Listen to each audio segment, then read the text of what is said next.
BFS, put your hand up if you've heard of BFS tackle. Yeah, most people have these days.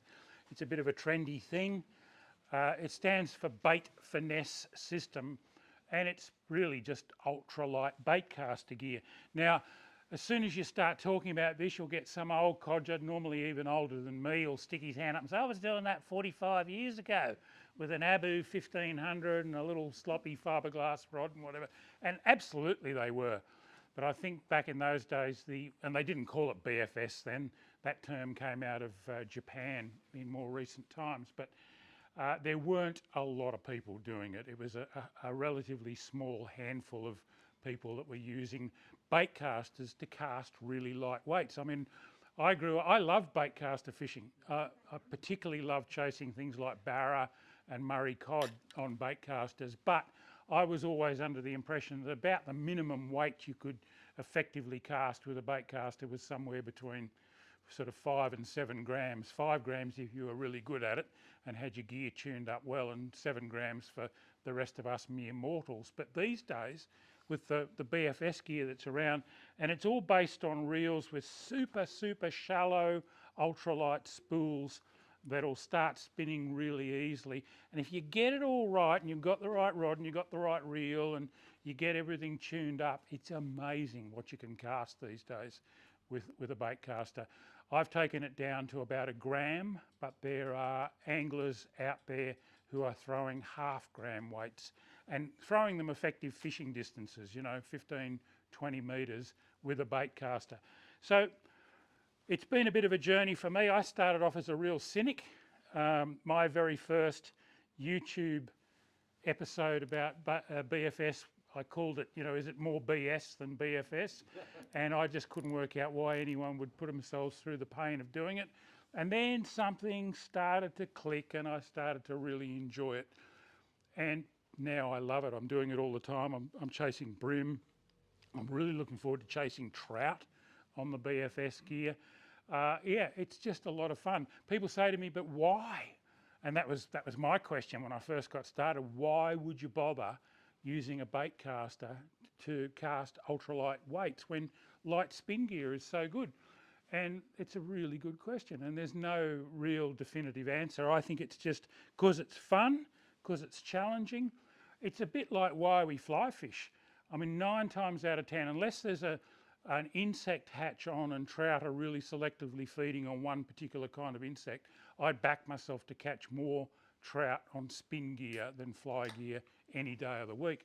But I love my fly fishing. I'd rather catch 1 trout on fly than 5 trout on spin gear. It's just, I just enjoy it.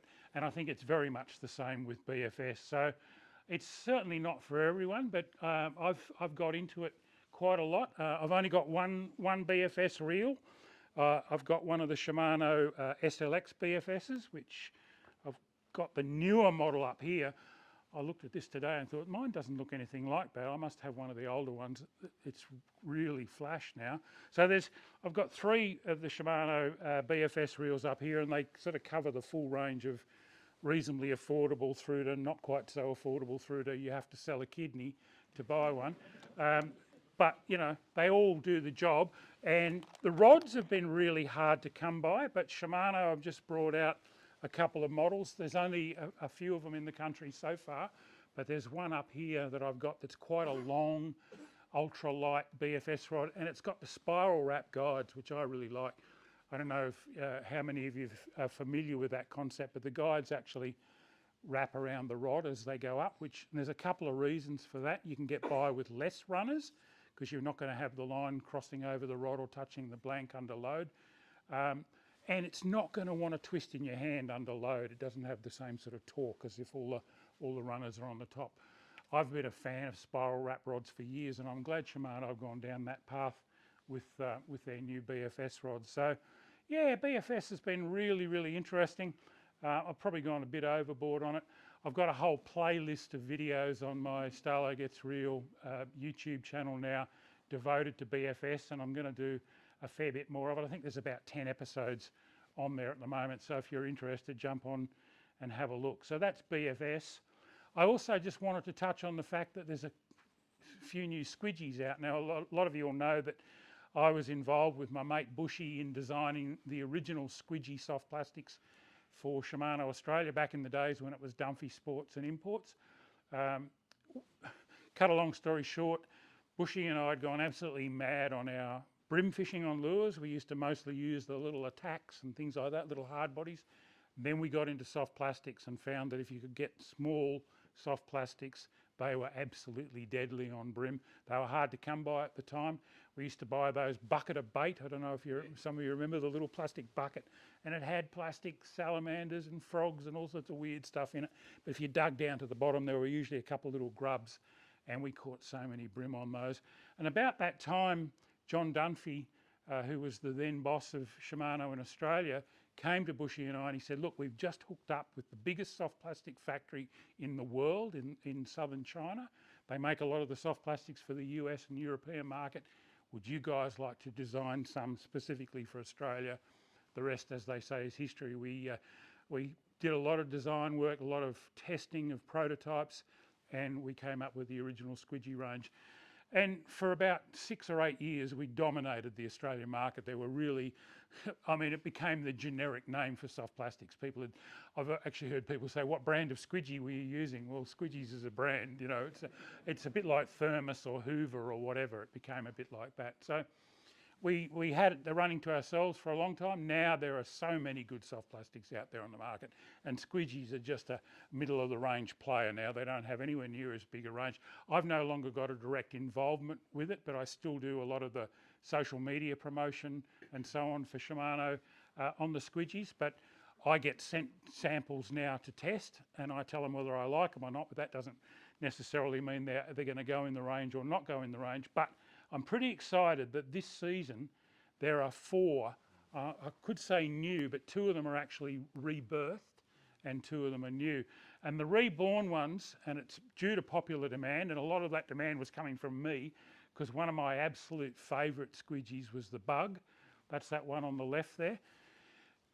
It's a curly tail grub, and there are a million curly tail grubs out there, but when we first made the bug, we actually made it to use unweighted on the surface, so it's flat on the bottom and it'll plane along on the surface if you just rig it on an unweighted hook. And it was really good at that, but it was also really good if you stuck it on a conventional jig head and bombed it down. They stopped making them about, well, I don't know, 6 or 8 years ago, and so many people said, bring back the bug, bring back the bug. Well, it's back. I think supplies arrive in Australia of all these 4 new ones about a month from now. So they're hard to come by at the moment, but they will be coming in. So the bug's back by popular demand. The lobby, which I can actually put my hand up and say I designed the lobby. I sat down and drew that, and we sent it off to the manufacturers, and they made it. And they didn't quite get it right.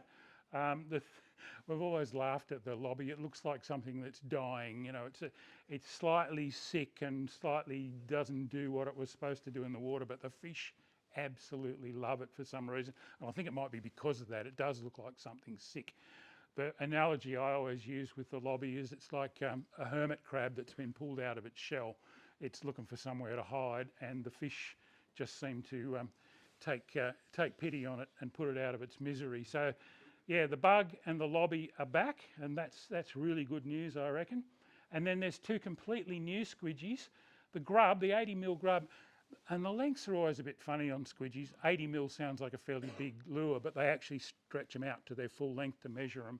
So it's not a particularly big lure, the 80mm grub.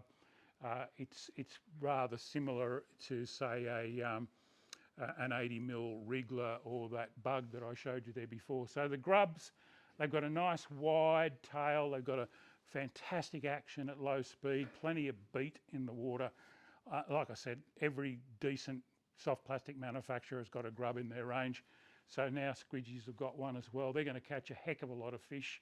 I'm really looking forward to getting hold of some supplies of those. And then the 4th and final new Squidgy for this season is the Glimmer, and it's something a little bit different. When the guys actually pulled some samples out and showed me up at Squidgy headquarters, I looked at it and thought, I don't know about this. It's a straight soft plastic, virtually sort of cigar shaped, and it's got fibres coming out of the tail, so flash material, a bit like you'd use in saltwater fly tying or on a jig or whatever. It's got a bunch of that coming out of the tail, and it's well anchored. It goes right into the soft plastic, so you can't pull it out easily. And I looked at it and thought, well, yeah, okay, it's going to be good for high-speed spinning for pelagics and stuff like that. It's got virtually no action. The lure itself just comes straight through the water, and the fibres do move a little bit in the turbulence behind it. And it is, and I've managed to get my hands on a few of the early samples, and I've used them, and it is good for things like salmon and tuna and tailor and all those go-fast fish, trevally and queenies and things. If you want to just chuck it out there and belt it straight in, it doesn't spin, it comes nice and straight through the water. It's a good bait fish profile and they love it. But what's been a bit of a surprise is it's actually quite good too on a light jig head, just finessing it along the bottom, giving it little flicks. One they haven't brought back, and I'm working on them, is the old flick bait. And a lot of you will remember the flick bait. It's straight, it's got a V tail like that. It's what they would call a fluke these days. And again, a lot of companies have got them, but the flick bait was the first one that we ever got hold of in Australia. And when we first used them, I thought, I don't know how good this thing's going to be. It doesn't have any real inbuilt action at all. If you look at it really closely, the very end of that tail does move slightly when you draw it through the water. But what we found was if you put them on a relatively light jig head, chucked them in there and worked them with little short, sharp flicks of the rod tip to make them dart from side to side, fish absolutely pounded them, particularly big bream, and particularly big bream that had seen a lot of other lures and were wising up a little bit. We won quite a few tournaments or placed in the top 3 in tournaments using the flick baits back in the day on really light, the old resin heads, or just the lightest possible jig head that we could get with the flick bait on it. And surprisingly enough, the Glimmer does a similar thing. Now, the tail on it, the fibre tail is quite long, so one of the things I've been doing with the samples that I've been using is actually trimming that tail down with a pair of scissors to the length that I want it. You can start off using it full length, but if you're getting rejections from fish or you think it's just got too much presence in the water, just take the braid scissors out and trim a little bit off. Don't go overboard because you can't put it back on once you cut it off. But when they come out, I'll be interested to see what people think with them. I think they're going to go really well on trout. I haven't had a chance to fish them on trout yet, and I know they're going to go really well on the sea runners down in Tasmania and over in New Zealand, because they're very much like a little whitebait. So yeah, those are the 4 new and rebirthed squidgies for the 25-26 season, and I'm pretty excited about getting my hands on them. Now, I'm going to talk to you a little bit about fly fishing as well, but particularly about non-trout fly fishing. The 3 years from sort of 2022 through to 2021 after COVID through to about 2 years ago, some of the best trout fishing that I've experienced in my life. We had those nice wet years, the levels were up, the fish were just going really, really well. I had some brilliant trout fishing, and I got a bit spoilt, I think, and last season I just found not good at all. Everywhere I fished it was really, really tough. People have got theories as to why. There was definitely a cormorant issue. In Tasmania, the cormorants were a real problem. They did wipe out a lot of the trout down there in some of the smaller streams, and then there were a lot here on the mainland as well. Whether it was that or just a change in the seasons or whatever, but it wasn't a good trout season last year. I've got my fingers crossed that this one is going to be better. But I wanted to talk to you about some of the options, things you can do with your trout weight fly gear and other species that you can target. And I just picked 2 out, bream and carp, 2 quite different fish, but let's have a look at them. Bream, we've got 3 or 4 species of bream that we can target in this part of the world, particularly though the yellowfin and the southern black bream. I've thrown snapper in there because, as Jo showed you with her great shot there before, you can catch snapper sometimes when you're targeting bream. And then you've got tarwine, which are related to the bream, and up north you've got your pikey bream. So there's basically a bream available somewhere right around the coastline of Australia, and they can all be caught on fly. They live in a range of habitats. As you know, we can target them in the estuaries, big estuaries, small estuaries, off the rocks, along the beaches, wherever. Bream live in a lot of different places. Even right in our big cities, some of the best bream fishing I've experienced in the last little while has been right in the middle of Sydney. They love man-made structure. They love boat holes and navigation markers and things like that. I've got a theory that there's probably more bream living in Sydney Harbour today than when the first fleet sailed in there in 1788. Excuse me, just because of the sheer volume of man-made structure that's in that harbour now. It's not just the edges anymore. There's all those buoys and wharves and everything else, and bream absolutely love that stuff. So I think their numbers have probably boomed, and also we've taken away a fair few of their predators, unfortunately. You can catch them up in shallow water around the edges, and you can catch them in deep water further out. And one of the things that means is that you can catch them land-based. That's Joe hooked up on a nice bream, just wading the flats down at Churros where we live. So you don't even need a boat or a kayak to get into bream on fly. So that, you know, they're a very accessible fish. They're not always big. That's just a modest yellowfin bream that Joe's caught on fly there. But even at that size, they're good fun to catch. And you can use your trout gear to chase them. There's absolutely nothing that you'll need to change to go and catch bream. The tackle remains the same. Just make sure you give it a good wash down afterwards, because some of the tackle that's designed for freshwater fly fishing corrodes fairly easy if you don't give it a good wash and dry it out after using it in the salt. But apart from that, there's no reason why you can't use your trout gear. That one's on a surface fly, a gurgler that we tied up, and that's a lot of fun as well. Fly patterns for bream. Just think about what kind of things they like to eat: crabs and prawns and shrimps and worms, and imitate those things. I'm a great believer in it being far more important what you do with the fly, where you put it and what you do with it, than what the exact precise pattern of the fly is. That's a cracking southern black bream that Joe has pulled out of the snags there behind her on fly out of the kayak. And they do get pretty big down in this part of the world. You know, that's not a bad sized fish. It's my mate Steve Peach, who fishes in the fly comps and is going to be part of the next Australian team to go overseas. He got his PB bream with me down on the south coast, so they're pretty good sized fish. Now, as far as fly patterns go, these are just things that I've tied. Shrimp, various shrimp patterns. You can get online and find a lot of patterns. You can go to a lot of trouble, put rubber legs and eyes and things on them. I don't know how important that is to the fish. Number 6 to number 2 hooks is what I mostly use. Most of them have got some weight in them. They've either got dumbbell eyes or some lead wire or whatever, just to take them down. And I'll talk to you in a minute about how I like to target bream on fly in the salt water. There's some more of the patterns that I've tied up using various materials. Bream are all about structure though. They like I said before, they love all that man-made stuff in Sydney Harbour. Down in our part of the world, we tend to target the snags and the rock piles and things like that. Bream love hanging around that kind of country, and you do need to get your fly in there fairly close to them and down to them. One thing that I've found about bream though is you think a big brown trout is pretty smart and pretty cautious. Bream are really nervous fish. A shadow goes over them, they hear a loud noise and they're out of there. They spook more easily than just about any other fish that I've targeted. So you need to think about that when you're chasing them on fly. The retrieves that you use for bream, a lot of the stuff that they eat either moves slowly or moves erratically. So I really like to mix it up. Here's a little bit of video of just chucking a fly in. I'm sitting in about 1.5 metres, 2 metres of water there in the boat, casting up into the shallows.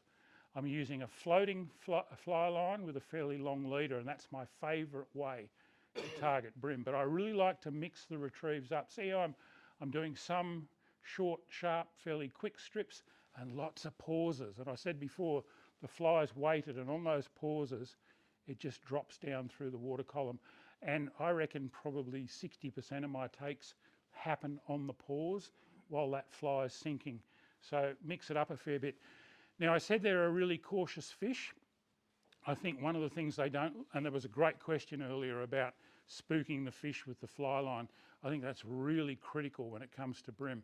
And I also don't think they very much like having that fly line down at their level. So when I first started chasing them, I was using sinking lines, and I didn't catch very many at all. And I think it's because that fly line comes through in front of them before they see the fly, and they're already switched off or they've taken off because that big thick fly line's going through and then the fly follows it through. Something like a flathead doesn't care about that, but bream, it really seems to make a difference. So my favourite way of targeting them in fairly shallow water is with a floating line and a nice long leader and those weighted flies, so that only the fly is down there in front of them. But I will use intermediate and sink tip lines if I need to get the fly down, particularly if it's in any sort of current. So I like to use a leader that's at least twice as long as the depth of water that I'm fishing in, if I'm using a floating fly line or even an intermediate line. So a fairly long leader. You can see I'm stripping there and I'm about to get a take. And people talk about trout striking. That's when you lift the rod like that, and saltwater fly fishers are always told to strip strike. I kind of use a combination of the two on bream. They're almost midway between being a trout and a full-on saltwater fish in terms of how you handle them. So I like to strip and lift at the same time, use that rod as a shock absorber. 4 to 7 weight outfits are fine. I'm at a 6 weight there, 2 to 4 kilo tippets. 3 kilo is about my go-to usually, and as I said, long leaders. They can be 3 to 5 metres long. I find the longer you go with the leader on bream, definitely the more fish you get, particularly in fairly quiet conditions like that, where there's not a lot of current, not a lot of surface disturbance, and the water's reasonably clear. You can see this fish has given me a pretty hard time. They go hard on fly gear. They're really, really good fun to catch. It can be a bit of fun trying to net them with that long leader on your own. But this is a southern black bream, and as you can see, that's a pretty solid fish. A lot of lure fishermen would be happy to catch a bream that big on their lures, and same with bait fishers. That one's 44, 45 centimetres to the tail tips and would weigh probably a good 1.5 kilos. You can see how fat it is. The southern black bream tend to really beef up, particularly around this time of year. They'll spawn in the next few weeks and through into October, November. I nearly always release them. We don't rate them all that highly as an eating fish. I'll eat a nice silvery bream off the beach or the rocks, but the big dark ones like that out of the estuaries, a flathead or a whiting is much nicer to eat. And the fact that that fish is probably 30 years old, I can't really justify killing them for a fairly mediocre meal, so we tend to put them back, but that's your choice. There's no shortage of bream out there. All right, carp, different kettle of fish, if you'll pardon the pun. A pest fish, plenty of them around here. You live in the heartland of carp fishing. Who's caught one on fly? Quite a lot of people. They're a relatively easy fish to catch on fly, but they can be quite challenging at times, and they're good fun. Joe and I really enjoy going and particularly sight fishing for them. I've done very little blind casting for carp. I don't find that very enjoyable at all. But when you can sight fish for them up in the shallows, that's burrinjuck, up in one of the bays, they love the areas that the natives don't use very much. The shallow backs of bays and mud flats and places like that, the carp will get right up into them. Spotting them can be tricky. There's a carp in there, can you see it? That's its mouth, so it's actually coming out away from the bank, and you can see, I call them cheesels. You can see those yellow lips. Sometimes they'll be up on the surface, sometimes they're down under the surface, but that's often the giveaway, or just the shape and the movement of the fish against the shallows. It's not particularly clear there, but you can see that fish. Luckily, a lot of the time they give their presence away by actually sticking their back or their fins or their tail out of the water like that one, and that lets you know exactly where they are and which way they're facing, and that's important when it comes to presentation with these things.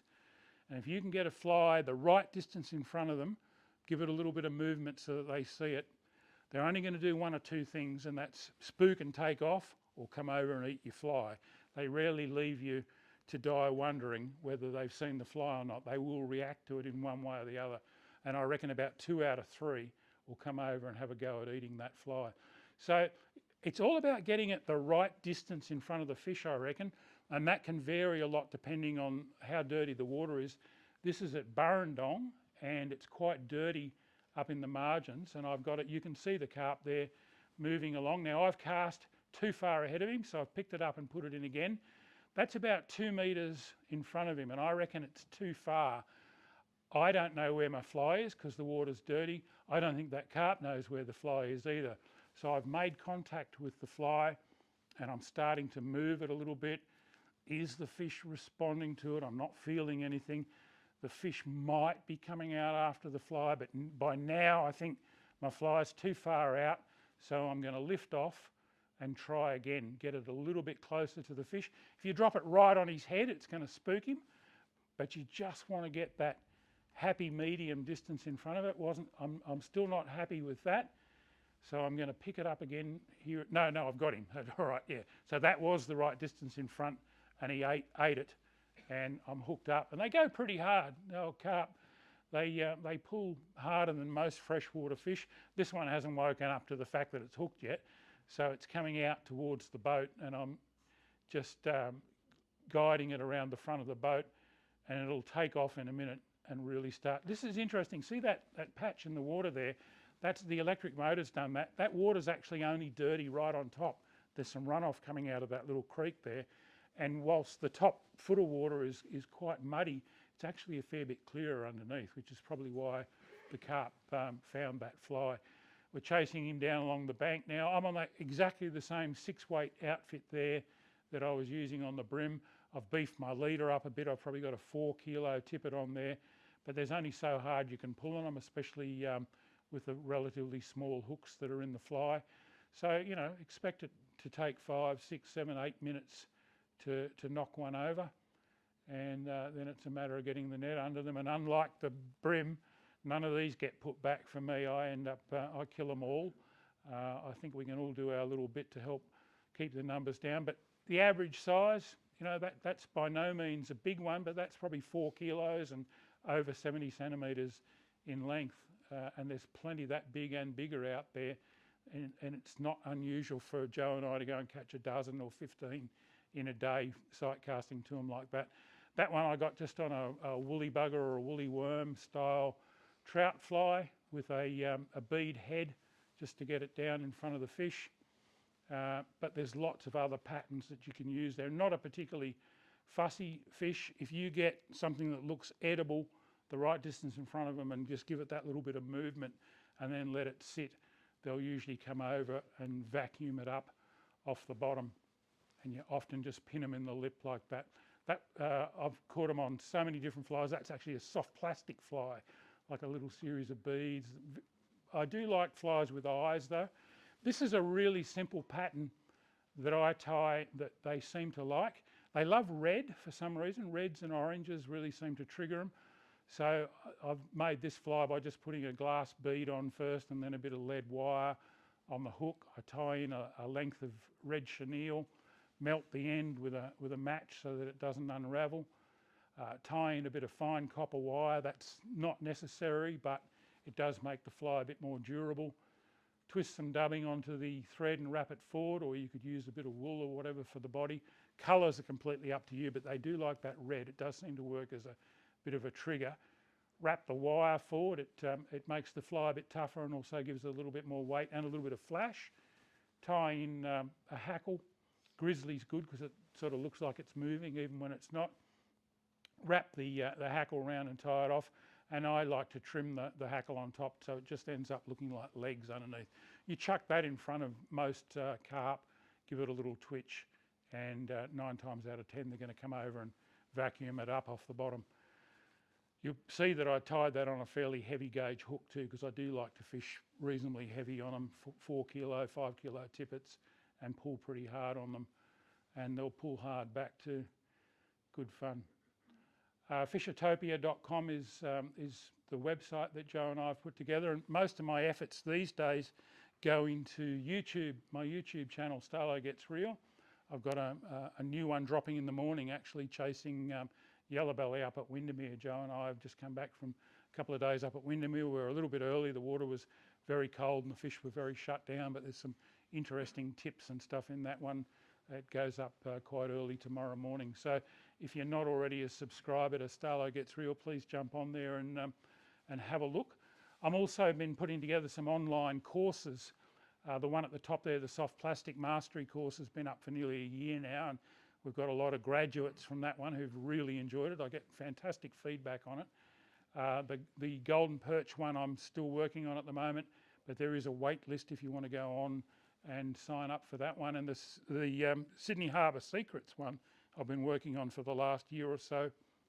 That drops in early December, and again there's an early bird scheme for that where you can sign up early. It's probably not of so much interest to people down here, but the Sydney Harbour fishers are really enjoying getting onto that one as well. So that's about it from me. I'll take some questions. Who's got some questions for either Joe or myself? If you were pretty cool. Just with your BFS, the reels. Yeah. You said they're pretty custom. Could you modify, say, like a 150 size bait caster, or is that too big? Yeah, no, 150 size is good. It's mostly about that shallow spool and the light weight of the spool. Now, I know you can buy aftermarket spools for some of the others. If you can get a shallow spool for it, that would be really good. Or make yourself an arbor for the spool out of cork or whatever. So one of the things I didn't mention, when I first got into it, everything that I read and saw about it said it casts much better with only 50, 60 metres of line on the spool. And I thought, that sounds a bit risky. So I loaded up with 150 metres of line, which you can squeeze on that much braid on these shallow spool. And I was having all sorts of casting difficulties, so I thought, I'll see if they're right. So I stripped it back to 60 metres, and it was amazing how much better it cast with only 60 metres of line on the spool. So I don't know whether it's the weight or what's going on, but it does definitely seem to work better with less line on the spool. But the shallow spool is really, really important, the light weight of that shallow spool. That was this gentleman down here. Or he's already got his goodies. I'm doing my job. Good. Going back to soft plastics, the local lakes here, are you familiar with the type of fishing? What would be your recommendation for fishing soft plastics and the type of techniques you'd be using? Yeah, so you're talking mostly about targeting redfin and carp, but hopefully a yellow belly or a cod when they're around. I mean, if you're targeting your redfin and your carp, I'd be going for little grubs, little curly tail grubs on relatively light jig heads and just, bouncing them along the bottom or slow rolling them through mid-water. But if you want to target the yellows and the cod, I'd be stepping up to something a little bit bigger and probably a T-tail, a fish-style plastic that's got a nice beak to it, and just getting them to the bottom, couple of bounces, and then just a slow roll through mid-water. When the yellows fire up like googong, probably another month before it'll get warm enough for the fish to be becoming a bit more active. You slow roll a shad-style soft plastic, keep it down in the lower part of the water column, just fish it like a hard-bodied lure. Just bring it through those margins and you'll catch them for sure. And if you get lucky, you might catch a cod. I mean, if you wanted to target the cod, you'd be throwing real big stuff. But it's amazing how many get hooked on lures that are only that big. So it's a long time between drinks if you're targeting cod around here. So I'd be sort of opening my options up a bit by not fishing quite so big. Who else had? Right up the back. So over your fishing and not just your own fishing, but your fishing journalism journey, what's been the one product, tackle or boats that you reckon has been the most influential that you've seen? Without doubt, braided line. Braid completely changed my fishing. I'll give you one example, surf fishing. I hated surf fishing when I was a young bloke. I used to go down the beach, get sand in all my reels, catch nothing. I couldn't tell the difference between the waves breaking on the line and a bite. Was that a bite? No, it was a wave. Oh, it might have been a bite. Oh, I've got weed. And I just hated it. Braid came along and I started surf fishing with braid, and suddenly I could feel a toadfish fart on the bait at 50 metres, seriously. It has just dramatically changed our fishing, how skinny it is, how little stretch it's got, the feedback that it gives you at your end of the system. So to me, yeah, if I had to nominate one thing, it'd definitely be braid. And I use braid probably for 90 to 95% of my fishing. I still go back to mono for a few things, like blackfish on floats and things like that. But braid, absolutely love it. Yep. Young fella down the back. What's your go-to soft plastic For a flathead, 80 millimetre squidgy fish in black gold. If I could only have one soft plastic to go and catch a feed of flatties, it'd be that one. Having said that, I've caught a lot on the wrigglers over the years, but if you'd asked me what my go-to lure for bream was, it would have been an 80 or 100 millimetre squidgy wriggler in bloodworm. But for the flatties, the 80 mil fish in black gold, and then the 100 mil fish in black gold is my go-to for dewies. But again, I've caught a lot of flathead on that one as well. So this fella here, yep. Have you got any basic tips for finding flatties and how to increase the numbers of catching them? Yeah, well, here's a secret for you. Flathead live on the bottom. So make sure your lure is always within a metre and ideally half a metre of the bottom throughout most of the retrieve. And that's regardless of whether you're fishing in a metre of water or 8 or 9 or 10 metres of water. You want it down there. So they're one of the few fish where I don't think it's a bad idea to have a fairly heavy jig head on your soft plastic and make sure it stays down there, and do lots of pauses so it goes back and makes contact with the bottom, and become good at telling when it makes contact with the bottom. Watch that belly of line between the rod tip and the water. You'll see the lure sinking. Quite often you'll see little vibrations in the line where it's making the V on the surface while it's sinking, and then hits the bottom, everything relaxes.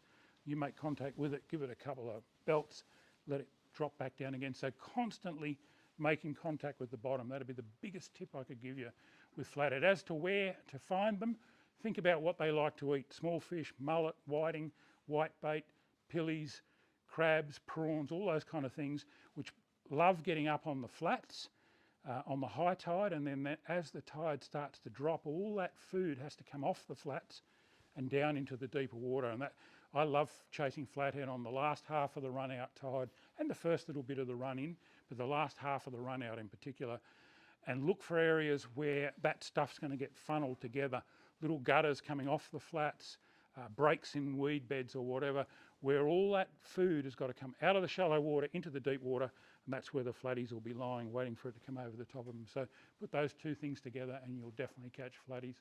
Yep. What's your go-to trout parboil with bait finesse? Over the years, I've caught more trout on the rainbow trout pattern Rapala, the original 5 centimetre F5 Rapala in the rainbow trout pattern than any other lure put together. And I can cast that on the BFS gear. But you know, there's so many around now. A lot of the Japanese ones and everything are really great too, but I just love, there's something about those float. I've never been a big fan of the sinking Rapalas, the CDs. Plenty of people catch lots of fish on them, the CD3 and the CD5, and they cast better because they're a bit heavier. But to me, you've got to go a little bit quicker with them to get a decent action out of them, whereas the floating one, you just barely move it, or you barely have it going faster than the water. So like if I'm fishing a stream, I'll be casting up and across and bringing that lure back across and with the current. I only have to go slightly faster than the current to get an action out of that F5 or F7 if I'm chasing bigger trout. But the F5 Rapala in the rainbow trout goes slightly faster than the water, and I know it's swimming really well. So yeah, it's a great lure. See fish out of the kayak a fair bit. Any tips for fly fishing out of the kayak? Yeah, it's tricky. Line control is your biggest issue fishing out of a kayak. Work out where you're going to, I've tried baskets and buckets and things, but now I just drop it between my feet, but try not to get it caught up on stuff. That's the hardest bit. You don't need to cast 30 metres out of a kayak. Quite often you can get quite close to the fish. So that'd be another big tip I give you. Only have as much line out as you need to cast. So if you're fishing snags that are 10 or 12 metres away, don't have 15 metres of line on the floor of the kayak. Have enough line so that when you drop your fly on that snag, there's no more left. You're back on the reel basically. So it's all about line control in the kayak.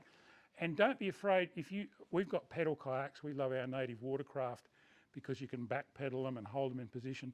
But don't be afraid to take a house brick and a bit of cord out as well and just anchor yourself, and then you can really pepper the snags and you're not drifting down on top of the fly. Set yourself in position.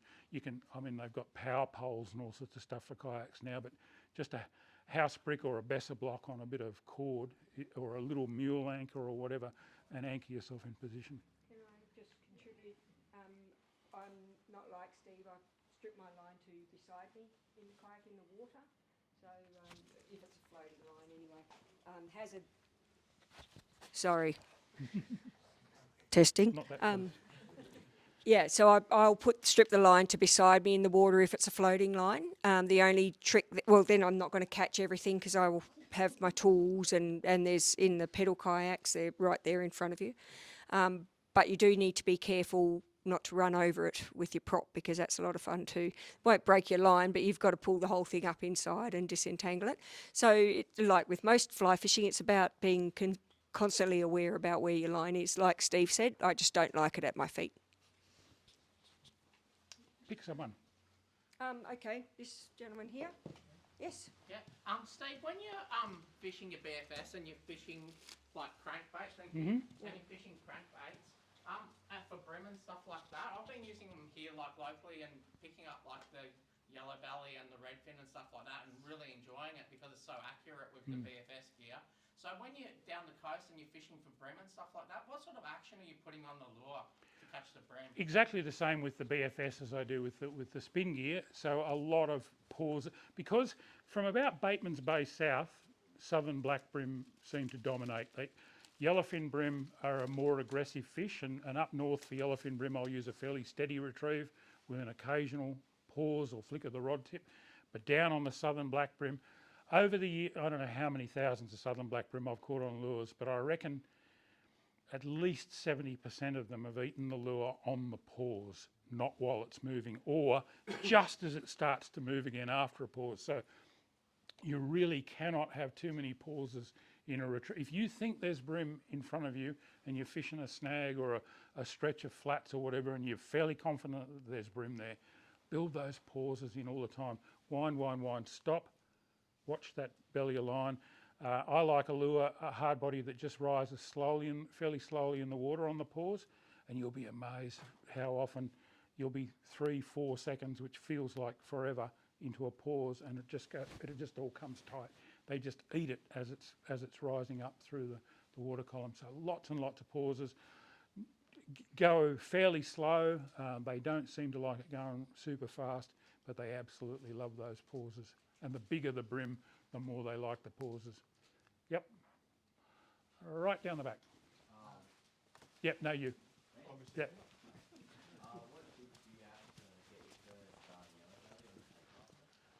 Yellow belly on a bait caster. When we started doing it 30 odd years ago, we used to always fish off the bank for them.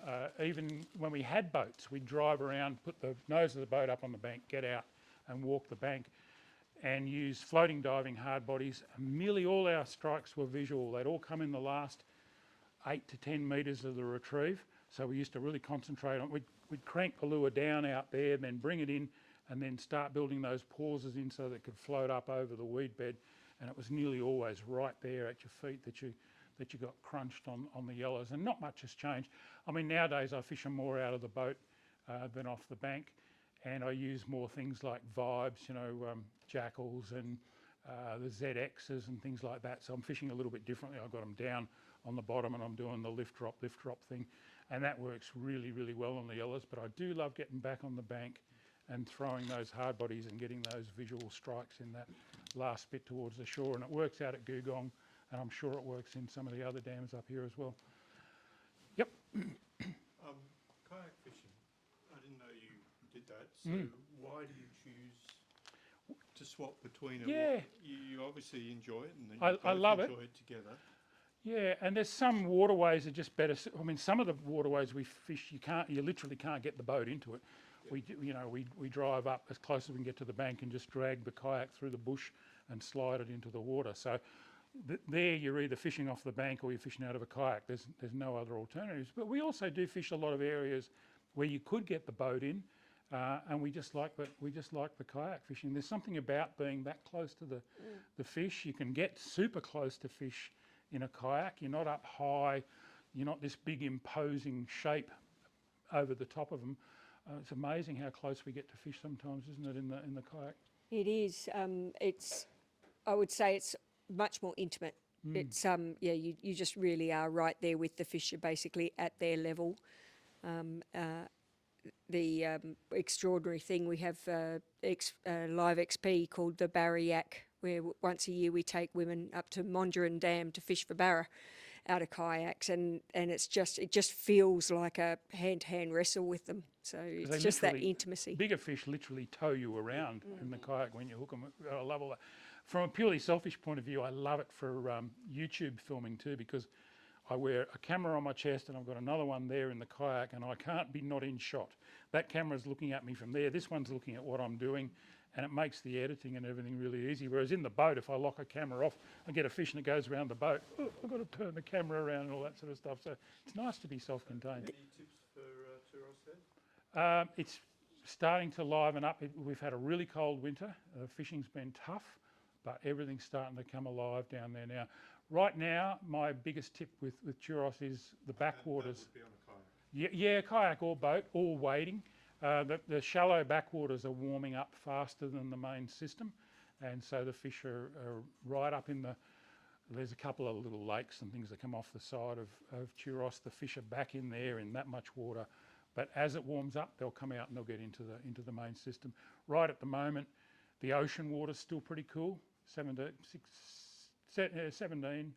and so when you've got the incoming tide in the main system, that's as warm as it's going to be.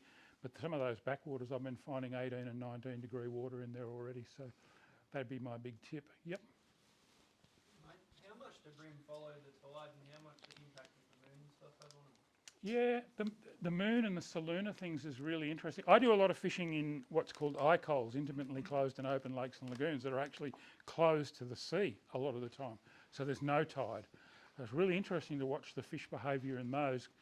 In those systems where there isn't any tidal movement, things like the Saluna tables now really seem to make a bit of a difference. I've started following them a bit, and that moon rise, moon set, moon overhead, moon underfoot, you'll get a 1 hour bite window. Doesn't seem to matter what time of the day it is, it does actually seem to work.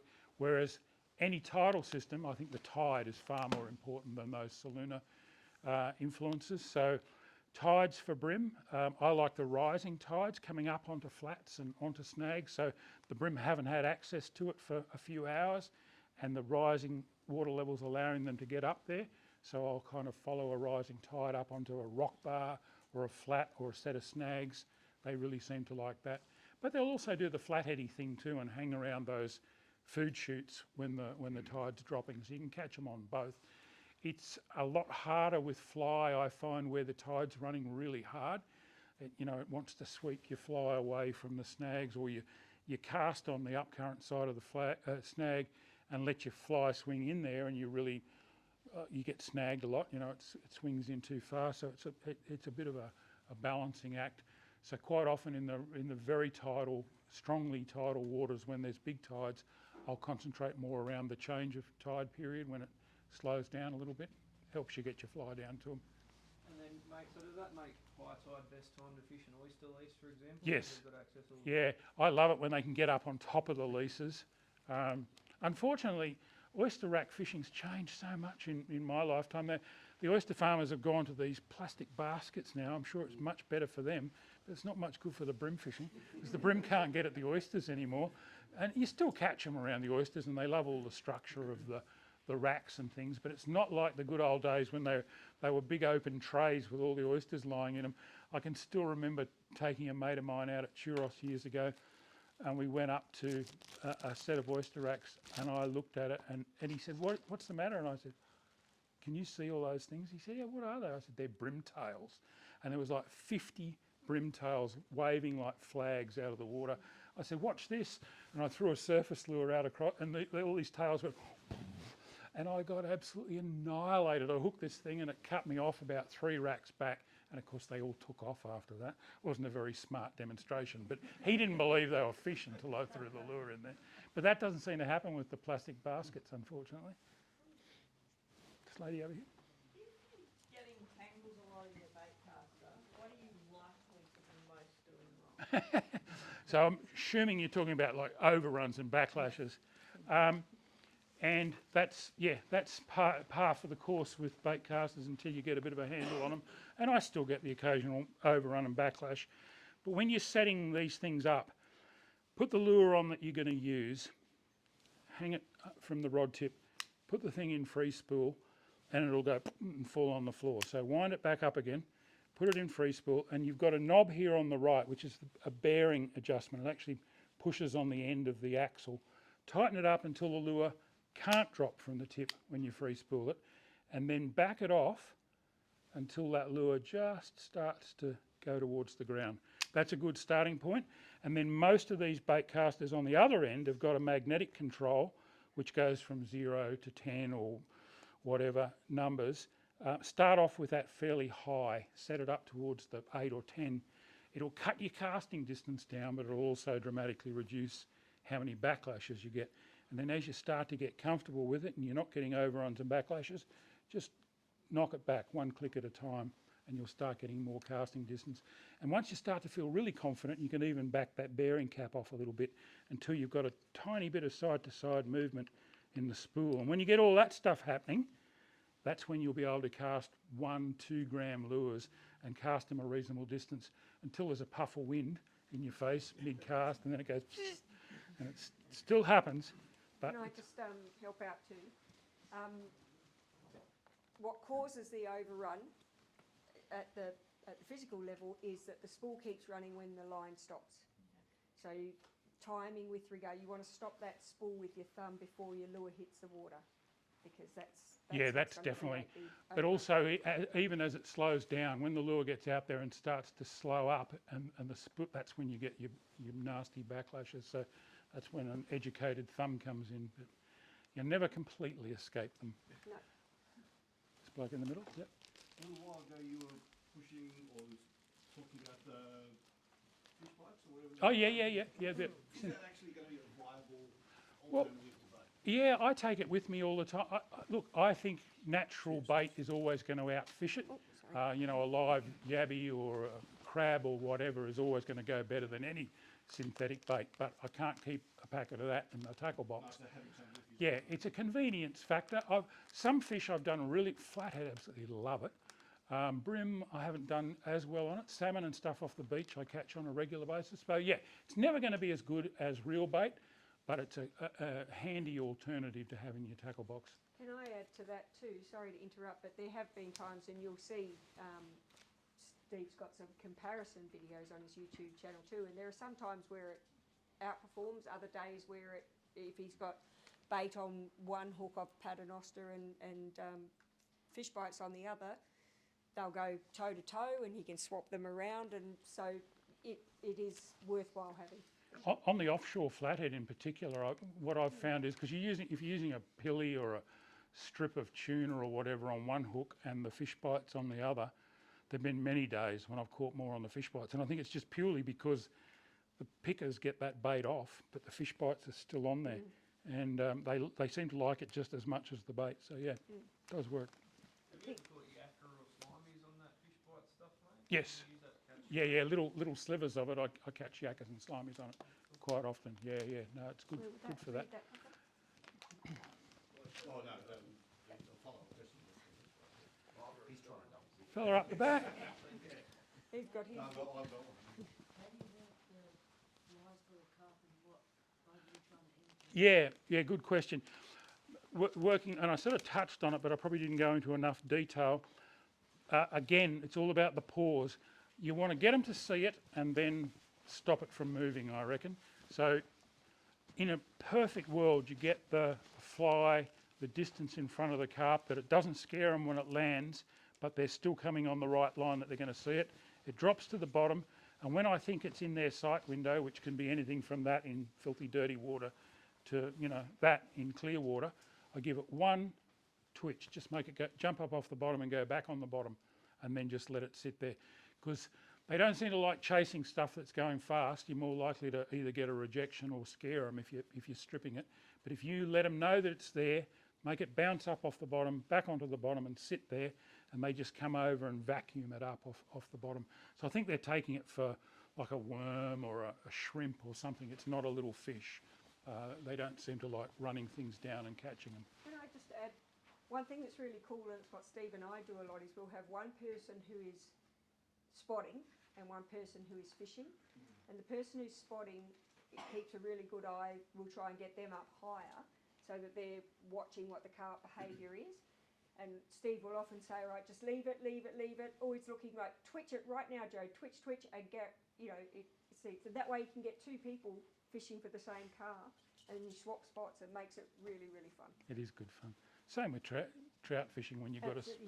one spotting Spot and it one fishing. You both Easy feel like on you're the fishing. personal. Fella in the hat.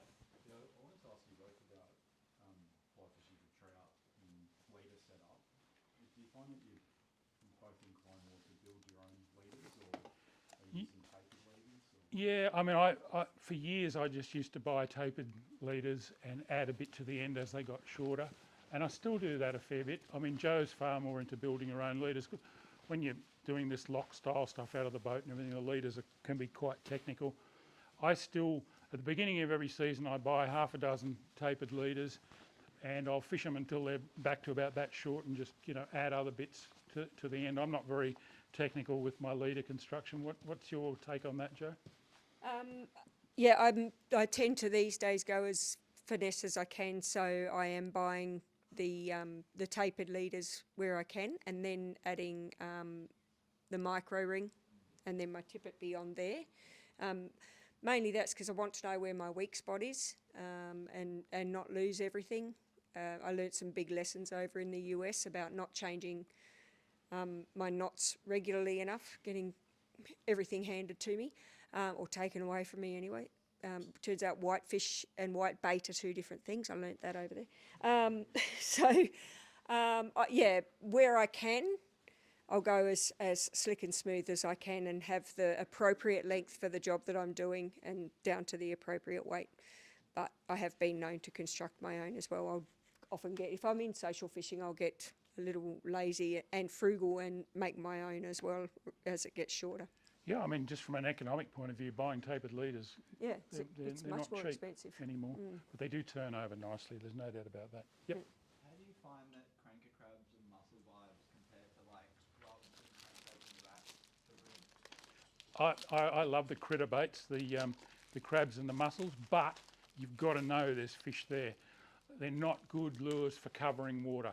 If I want to cover a lot of water and do it fairly fast, say I'm pre-fishing for a tournament or whatever, I'll use a hard body or a curly tail grub, and I can fish lots of water with it. To fish a cranker, you need to slow right down. You need to get that crab in there and just shake it in the one spot.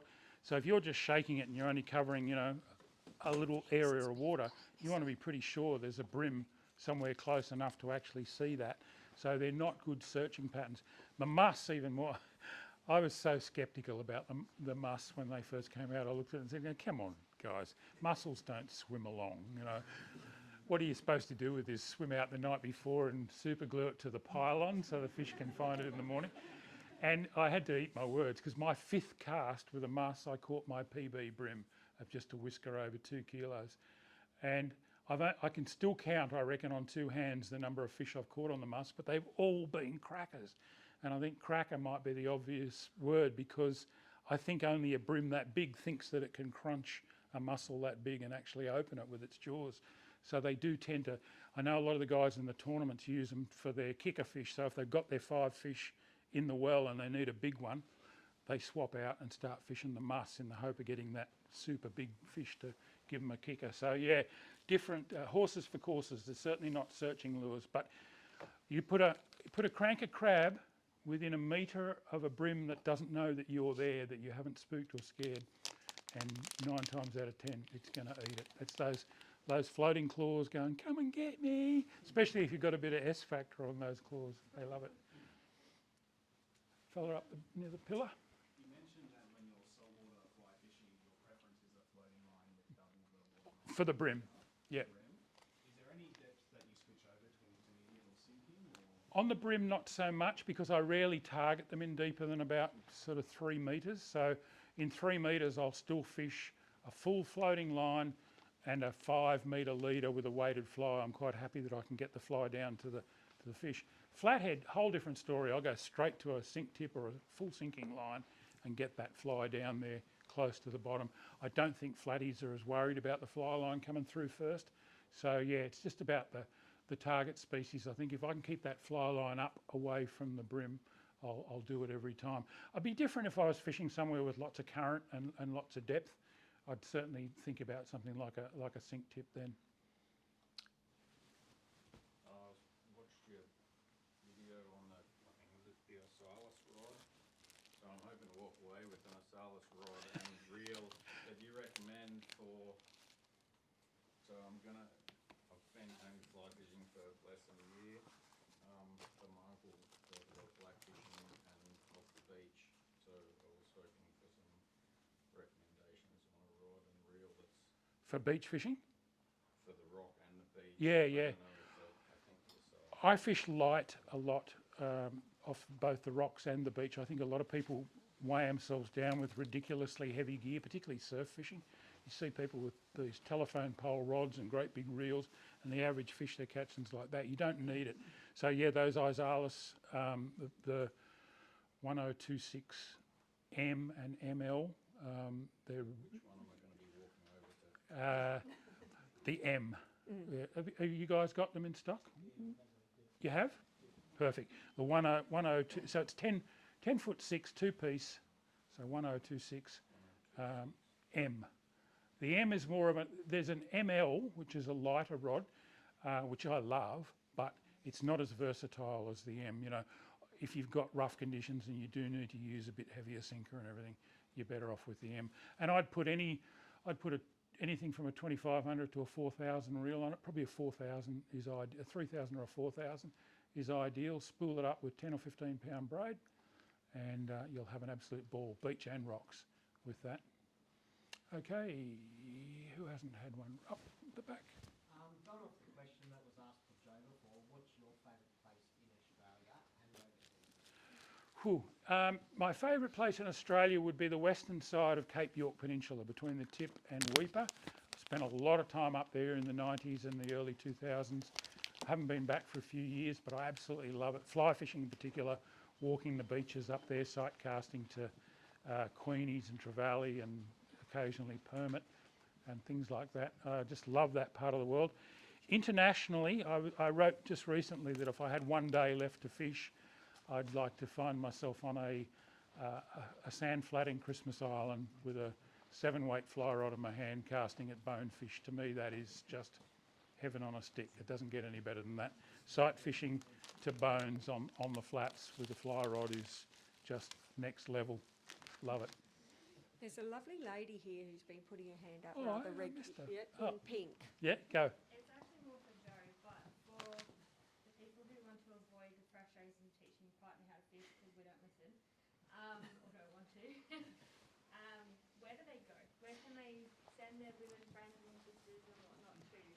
To me. To me. Thank you. So that's a really lovely question. Firstly, I'd say don't assume that the girls aren't listening. They are. What I've discovered is that women process information differently to fellas. And I think that, yeah, so when there is an intimate, romantic dynamic involved, it's very fragile and it's precious. And the tension that can build when you're not quite connecting with the understanding isn't there, can cause, let's face it, marital issues. And so what will then happen is that and I'm sticking my hand up, I'm talking from personal experience. This is why I started fishing much later in life, after my second husband and I split up over fishing. It's because he could not teach me and would not teach me because I could not understand what he was saying, and he would just get frustrated that it wasn't sinking in. And the marriage was just far too important. We had a young girl, far too important for me to continue putting it under that much stress. So I would, despite wanting to fish, it was a sacrifice I had to give. So our marriage actually split up when my girlfriends, my sisters-in-law, said, "Come fishing with us, we'll show you."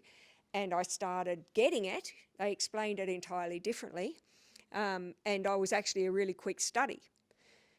Patience is different. The dynamic of the romantic relationship wasn't there. And then we split up because I started fishing a lot with other people, got invited to massive tournaments that he'd always wanted to get, and they were invitation only. So I was achieving his goals and he got cranky. So anyway, rest his soul. That wasn't me. Not the reason he passed. But so the thing is that if you are or you know someone who would be keen on fishing, but they're suffering that dynamic, send them to the Women's Recreational Fishing League. You can find us quite easily online. You can just type wrfleague.org, or you can find us on Facebook mainly. And we do all of that. So as an example, we've just come back from Gold X, which is our signature X Factor tournaments, where it's a pro-am, mentee, mentor, 1 full day intensive blow your eyebrows off your head type clinic that takes someone from never having tied a knot before to fishing their first tournament the very next day, including backing the boat down, tying all their own knots. It's very, very intense. And then they'll get 3 different mentors across 3 5-hour sessions of a tournament. And that's all women. The mentors are learning too, so it's all part of our process. So the mentors are learning to step up, be leaders, be boaters, and be prepared for when they step into open tournaments. They might have a non-boater who's a male. They need to be competent in their boat. So it's all constant learning, all right? So we've just finished the Gold X, which was Yellers on Windermere. And the next one is the Ting X, which is in Churros Head at the end of February. And it's open nominations now. That if you wanted to or someone wants to, they can come down just for the full day clinic as well, or they can sign up and go through the whole experience. And boaters, you're most welcome to come down and learn to be a mentor as well. I believe we've got people here who've enjoyed X Factors before.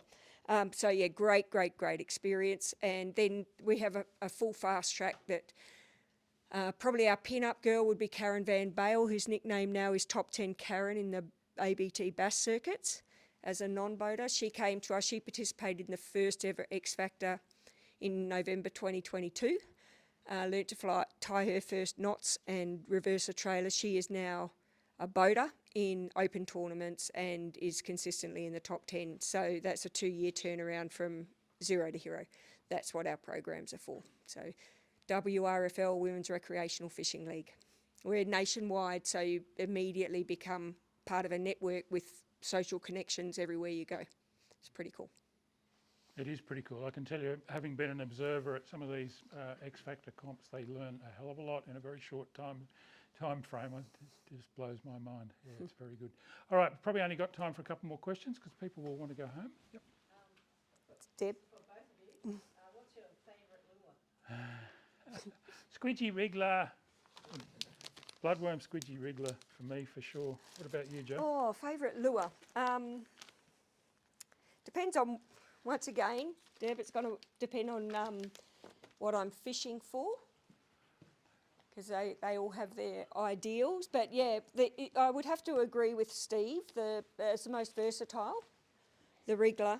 But you have your cereal likes too, like your Squid Tracks. Oh my God. There's a fly in the floor here, by the way. That's what I'm bending over and trying to get out.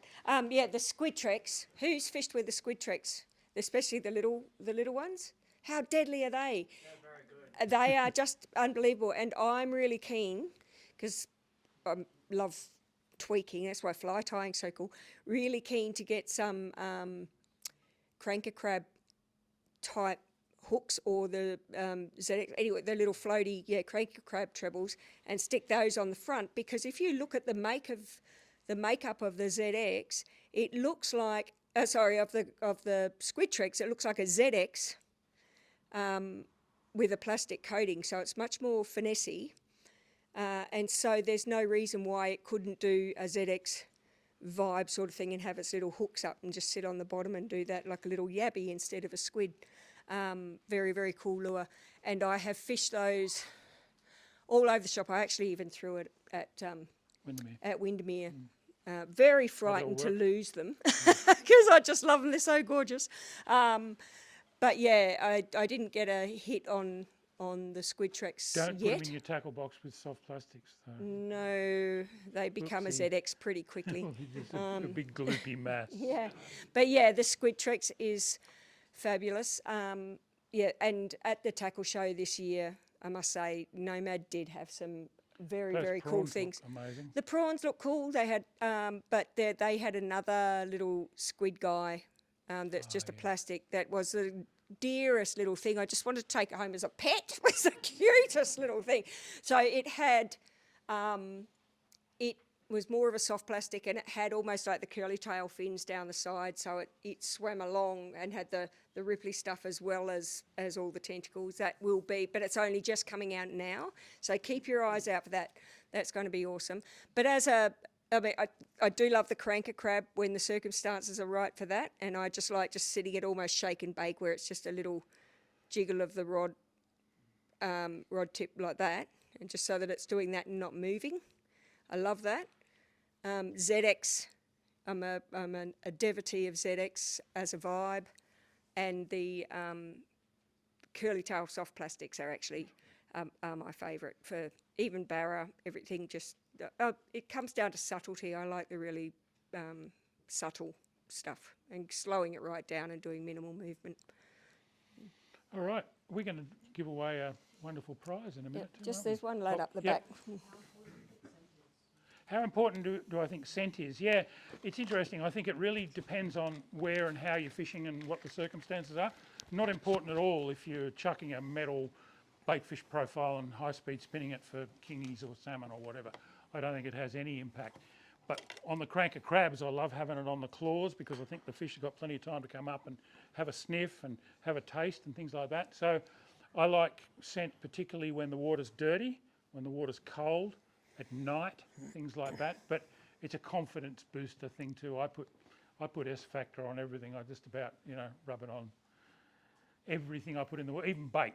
I've been known to put S factor on bait. So, yeah, I think it makes a difference. All right, what have we got to give away? Well, that's Steve Jo Starling, ladies and gentlemen. Big round of applause.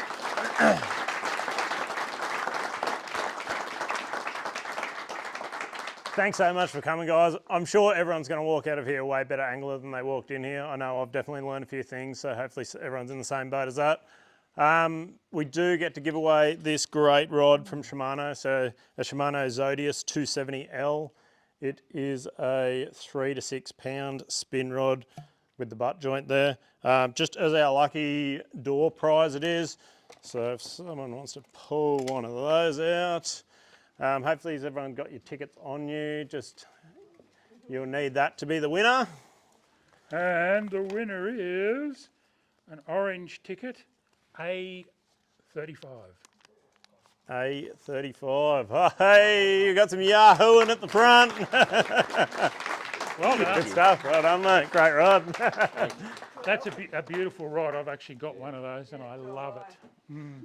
Awesome. Thanks so much for coming out. We know it's footy finals time and everyone's glued to the TV all the time. This has been our biggest crowd for one of these nights by far. So yeah, well done to you two for drawing in such a crowd. Well done to the team here at Boss Outdoor Canberra for advertising the event and getting all you guys here. And most of all, thank you to all you guys that come and support this store.